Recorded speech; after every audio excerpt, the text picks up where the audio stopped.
Bolsonaro e a gente segue então, portanto, com esse 3 em 1 especial, falando sobre os 100 dias do governo Jair Bolsonaro. Nesse período, o presidente fez viagens à Suíça, ao Chile, aos Estados Unidos e a Israel, traçando novas diretrizes para a política externa brasileira. Para falar como o presidente se saiu nessa área, trouxemos o depoimento do professor de Relações Internacionais da Faculdade Getúlio Vargas, Guilherme Casarões. Olá, ouvintes da Jovem Pan, eu sou o Guilherme Casarões e estou aqui para fazer um balanço dos 100 primeiros dias do governo Bolsonaro em matéria de política externa.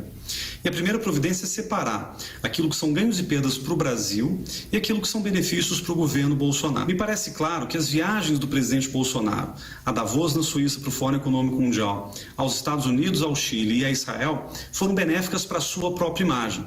Afinal de contas, para o eleitorado do presidente Bolsonaro, foi muito importante revesti-lo de uma aura de estadista, que era uma crítica muito frequentemente feita ao presidente em termos da sua experiência internacional ou mesmo da sua experiência política.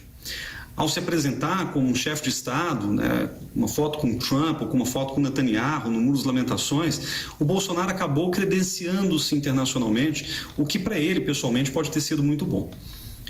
Um outro aspecto tem a ver com a composição do governo. Parece claro que havia uma disputa por ocupação de espaços no governo, dividida principalmente entre 3 grupos. Os liberais do Ministério da Economia, liderados pelo Paulo Guedes, os militares, liderados pelo vice-presidente Hamilton Mourão, e os antiglobalistas, liderados pelo chanceler Ernesto Araújo, o presidente da Comissão de Relações Exteriores da Câmara dos Deputados, deputado Eduardo Bolsonaro, e o assessor internacional do presidente Felipe Martins. Esses antiglobalistas, inspirados pelas ideias de Olavo de Carvalho, foram aqueles que tomaram as rédeas da política externa brasileira e que ganharam espaço no governo desde a posse do presidente. Foram eles que pautaram a agenda internacional do presidente nesses primeiros 100 dias e, se a gente for olhar para essa composição do governo como uma disputa interna, me parece claro que os antiglobalistas tomaram a dianteira. A questão aqui é saber se essa política externa do governo Bolsonaro atende aos interesses do Brasil no mais longo prazo. Vamos pensar no seu principal eixo que diz respeito às relações com os Estados Unidos. Existem certas pautas que são ótimas para os americanos, mas que não tem nada a ver com o interesse brasileiro. A gente pode pensar em 2 em particular. A primeira delas é a intervenção militar na Venezuela, hipótese que o governo Trump ainda continua considerando como válida diante da crise do governo Maduro. Uma invasão na Venezuela, uma operação militar envolvendo o Brasil, não nos interessa em hipótese alguma e fere a tradição diplomática do Brasil de pacifismo e de não intervenção nos assuntos estrangeiros. Uma outra questão tem a ver com a transferência da Embaixada do Brasil em Israel de Tel Aviv para Jerusalém. O presidente Bolsonaro esteve em Jerusalém, fez essa promessa durante a campanha, acabou criando um escritório de representação no lugar da transferência da Embaixada, que foi uma espécie de solução de compromisso, mas que no fim não agradou a absolutamente ninguém, nem aqueles que esperavam que a Embaixada fosse transferida e muito menos aqueles que achavam que essa movimentação, por mais simbólica que fosse, comprometeria a relação com os países árabes, por exemplo. Ao arriscar potencialmente o comércio brasileiro, as tradições diplomáticas do Brasil e mesmo relacionamentos políticos que a gente construiu ao longo dos últimos anos, essa política externa do governo Bolsonaro nos primeiros 100 dias, ela acabou fazendo muito barulho, mas ela gerou muito poucos resultados concretos para o país.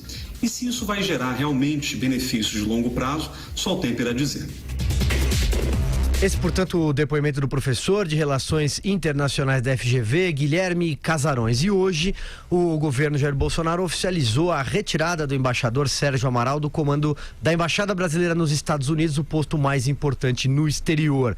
Amaral irá para a representação do Itamaraty aqui em São Paulo. Até segunda ordem, a embaixada fica sob o comando de Fernando Pimentel, encarregado de negócios. Vou abrir, então, agora essa rodada para falar sobre relações internacionais com Alexandre Borges.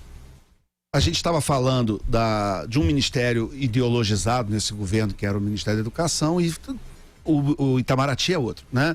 Então, onde que a gente vê essa atuação mais evidente?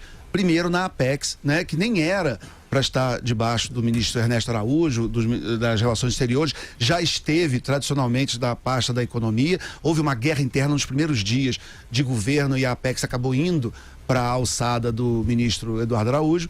Mas o que a gente tem de notícias da Apex é uma pior do que a outra, quer dizer, só guerra interna, já estamos no terceiro, estamos caminhando para o terceiro presidente da Apex, é muito dinheiro, o orçamento anual da Apex são mais de 700 milhões de reais, e nas mãos de de quem a gente ainda não sabe direito. A gente sabe que tem pessoas que estão ali, tem eminências pardas que estão demitindo, contratando. Você tem uma ideia muito ruim do que acontece naquela agência, que movimenta realmente uma quantidade de dinheiro muito grande, e ela tinha que ser mais...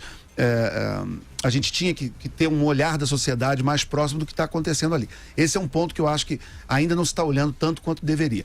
Outro ponto é o seguinte, que foi tocado pelo depoimento anterior que a gente viu em vídeo, em relação a Israel, né? O primeiro-ministro Benjamin Netanyahu foi reeleito, caminha para ser o primeiro-ministro com mais tempo no poder da história de Israel, desde a fundação do Estado de Israel em 47, e foi uma aposta que foi feita pelo governo de uma aproximação com Israel, e muita gente reclamou dizendo que isso poderia afastar os árabes, né? Que nós temos relações comerciais muito importantes. Pois bem, o Itamaraty está se reunindo com líderes de países árabes.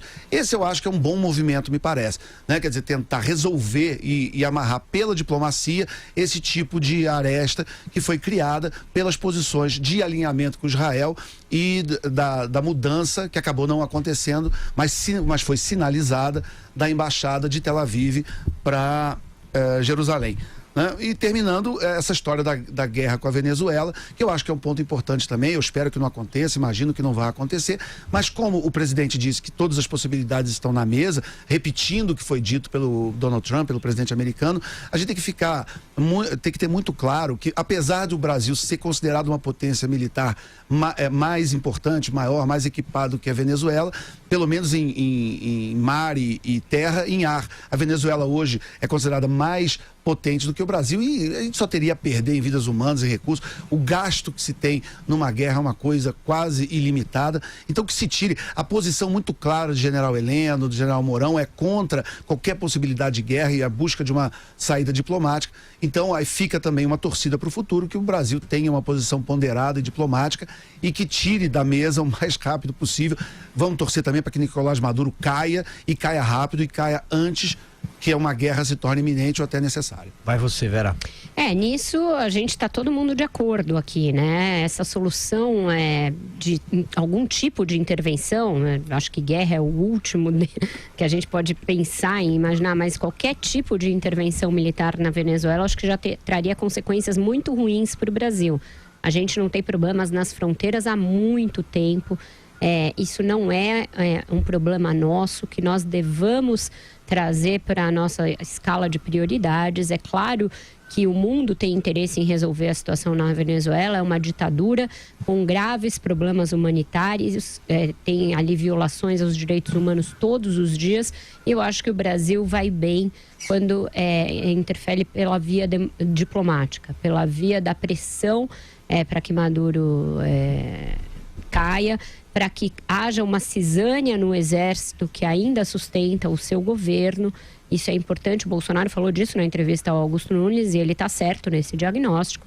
Ele só vai cair quando houver uma defecção importante nessa base do exército que ainda o sustenta. Mas nessa questão mais de fundo da política externa brasileira, essa questão mais ideológica, que contrapõe a tradição do Itamaraty, contrapõe o corpo técnico do Itamaraty e essa ala mais ideológica ligada ao ministro Ernesto Araújo e, portanto, ao Olavo de Carvalho, eu acho que a gente ainda vai assistir muito choque interno, muita cabeçada, muita canelada, como gosta de dizer o presidente.